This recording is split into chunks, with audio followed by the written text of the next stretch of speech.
Today's question comes from Gomflow. Gomflow is asking, what's your opinion about microsites who target specific topics? Let's say a keyword like spycam for nanny and the domain name spycam for nanny. Is it bad? I think if I had to express my ideas, I would go with a recent post that Vanessa Fox did. The title of her post was Microsites, a bad idea most of the time. And I think she explained it very well. It was a very long post. I encourage you to go read it.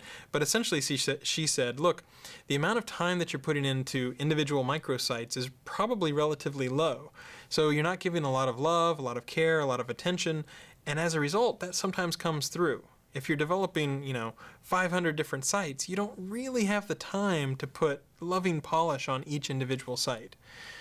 What I would recommend instead is typically to build up one site that can be known as an authority or can be known as the brand name in that particular area.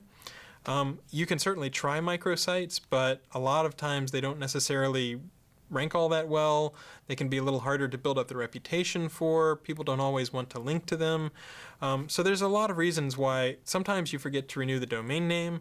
If you're a large company and maybe you're doing like a Super Bowl promotion, do you want those links going to that other domain or do you want those links going to your own domain? Most of the time you probably want it coming to your own domain. So it's a lot less overhead in terms of managing. Everything's all in one spot so you can configure things a little more easily. So for me personally, based on the experience that I've had, seeing a lot of spammy sites over the last 10 years, whenever people are putting a little more attention into a smaller set of sites, in my experience it tends to do better and stand the test of time a little more than if somebody's just churning out a ton of these so-called microsites. So my advice personally would be lean a little more towards developing a site that people can remember or bookmark or tell their friends about, rather than just some site that exactly fills the two keywords that you're trying to optimize for.